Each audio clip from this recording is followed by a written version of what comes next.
had just started a summer job where I was a custodian cleaning classrooms in preparation for the upcoming school year.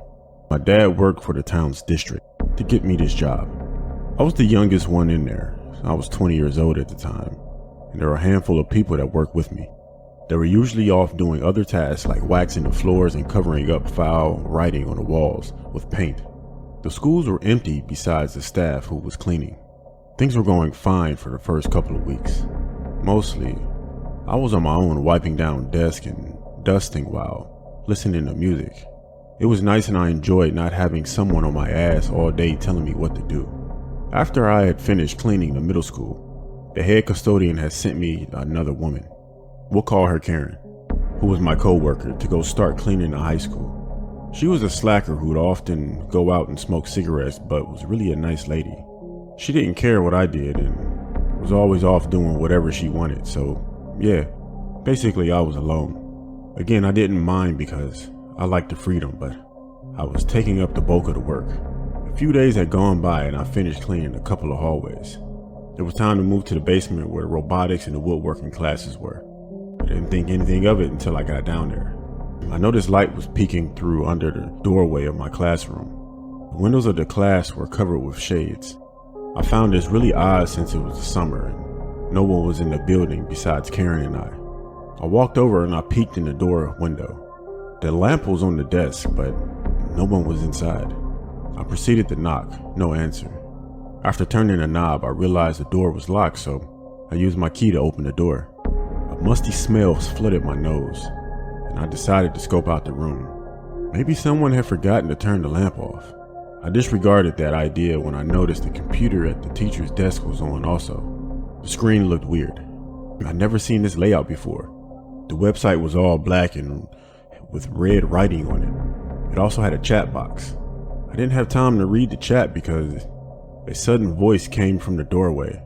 Can I help you? It was a man, maybe in his early 40s, about 6 feet. Sorry. I'm just cleaning the classrooms and I didn't know if anyone was in here. I said in an embarrassed tone.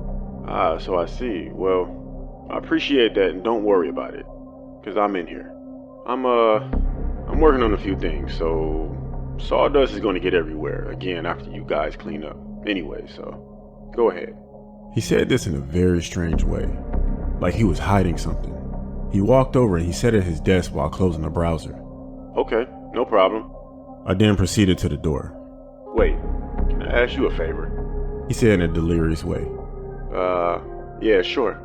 I didn't really know what he was about to ask, and I couldn't find myself to say no. I just wanted to get out of there, as I was already creeped out. He said, I have this, petition. It's to get more funding for the extracurricular classes, like art and woodworking. He sounded so uncertain as if he made that up right on the spot, right out of thin air. I said, sure. I paused for a moment when he handed me the paper. It only had 2 other names on it. The petition required a full name, phone number, email, and address. I immediately felt uncomfortable, but I didn't know how to decline it, so I just added my information. Thank you so much, dear. You have beautiful bone structure, by the way. He said in such a creepy way. Thanks. I grabbed my cleaning supplies and I sped out of there. After that experience, I didn't really put much thought into it. Yes, he was creepy, but I didn't really have much evidence to persuade myself that he was out to get me or something, until I started running into him throughout the school. It became pretty frequent. It's as though he was watching me. Now I was concerned.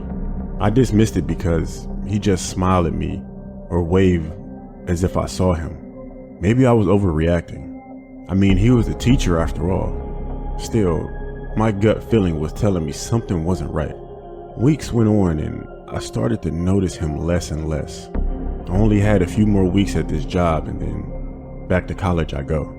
One day, the boss let everyone out early since it was almost 100 degrees. I got home and I decided to hang out with some friends. It was a group of us, about 5 or 6. My boyfriend's brother joined us at this time, which was unusual since he's not really a social person. He's really into technology, so he's always on a computer, which he built himself. He's also good at hacking and stuff like that. So anyways, That day, he told me he needed to talk to me and it was serious. I was concerned because we weren't close, so it must have been something legit. He brought me into my friend's living room and pulled out his laptop. To my surprise, he was on the deep web. So, you're up for a bid on the deep web? He hesitated. Wait, what? I knew how the deep web worked. I would often listen to horror stories, but I've never been on it, so how would my info even be out there? It suddenly clicked. The webpage matched the one I saw in the classroom a month back.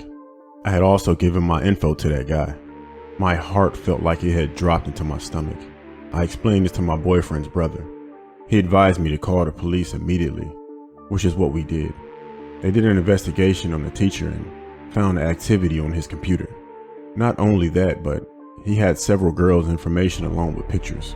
Some of the girls were minors too.